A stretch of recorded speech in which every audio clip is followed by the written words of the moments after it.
Alright, that's Daniel's Spirit R all done, finished up on the dyno, peak of 735 on 33 pounds of boost. It's a pretty good upgrade for what he had originally. Car runs an Elite 1500 on the 85, 4 injectors. We've actually just added a fogger kit to it just to top up the fuel side of it. Previously he had a 62-66 50mm gate, and on about 25-ish pounds of boost it was around 520, 530 30 horsepower. And yeah, he was started to get into a bit of roll racing, and obviously more power is required if you want to try and keep up with some of these four-wheel drive cars. So I'll show you exactly what we've done. Have a look. So gone is the precision turbo. We've put on a Pulsar G42-1450. Had to make a new manifold. We've gone to a 60mm gate. It's still a cast engine. It's a Bridgeport FD, obviously. It's one of our 600 horsepower packages. It's pretty reliable. Don't really have too much trouble with the FD engines. Quite a strong build.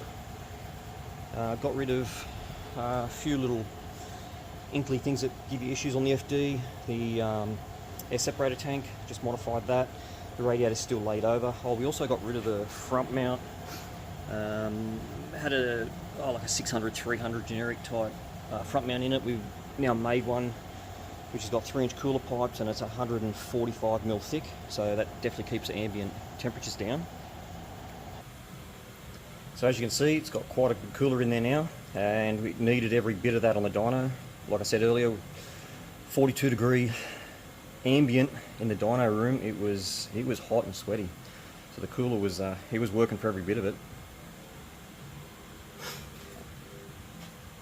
Car now runs 60mm turbo smart gate. It runs 4-inch exhaust off the turbo and all the way through. It's got our FD CD09 conversion. So we do a brand new CD09 with an adapter. Use your FD bell housing, get a tail shaft, gearbox cross member, and we come back. The PPF has been deleted. We've got a chromoly brace which bolts to the floor up front here, and also has a diff brace as well. So that will be plenty strong. The diff brace will hold the diff together and stop it trying to crack the housing.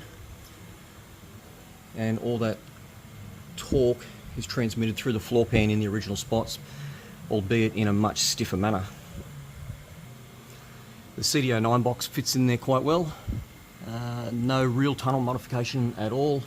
Shifter comes through the original boot hole. Yeah, quite a good fit, and I'll take it for a drive and show you just how smooth these things run. One thing is, in this job, you're always learning. We've got a plumb back wastegate, full 4-inch exhaust. We're 4-inch off the turbo, no restriction, 4-inch AES muffler. We come down here, we've actually gone into a 4-inch oval tube just to get ground clearance, 4-inch all the way through to the rear muffler. Now at 18 pounds of boost, that was not a problem at all. At 20 pounds of boost, it gave us a heap of problems.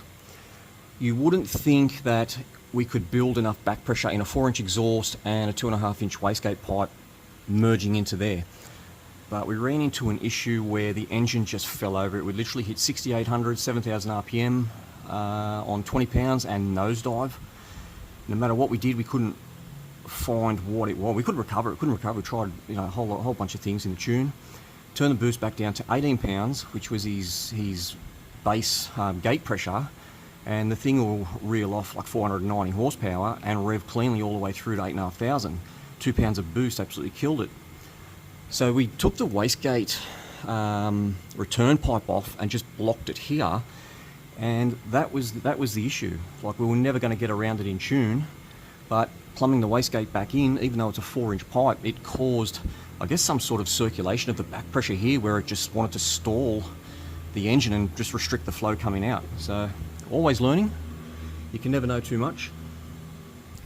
So what we will do now is we'll put a dump valve in here, which will be boost activated, so that I guess anything over 18 pounds it'll just open up, and that'll allow him to run high boost at roll racing and wherever else he decides to turn it up. Now, another thing we've done on Daniel's car is we've fitted a brake upgrade, obviously with power increase. He wants it to stop as well, so we put some 4-piston Brembo calipers on. These were off a Chrysler 300 SRT, and we put a 365mm diameter brake rotor on it, and they're not 100% bed in yet, but definitely feel a noticeable bite when you do apply the brakes, so they work really well. Going. Alright, so we'll take take this one for a drive and we'll see what the CDO9 conversion's like. First thing you'll notice is that it's just tight in the shifter, unlike the Mazda box. So we'll run it through some gears so I can give you an idea on what it's like to drive.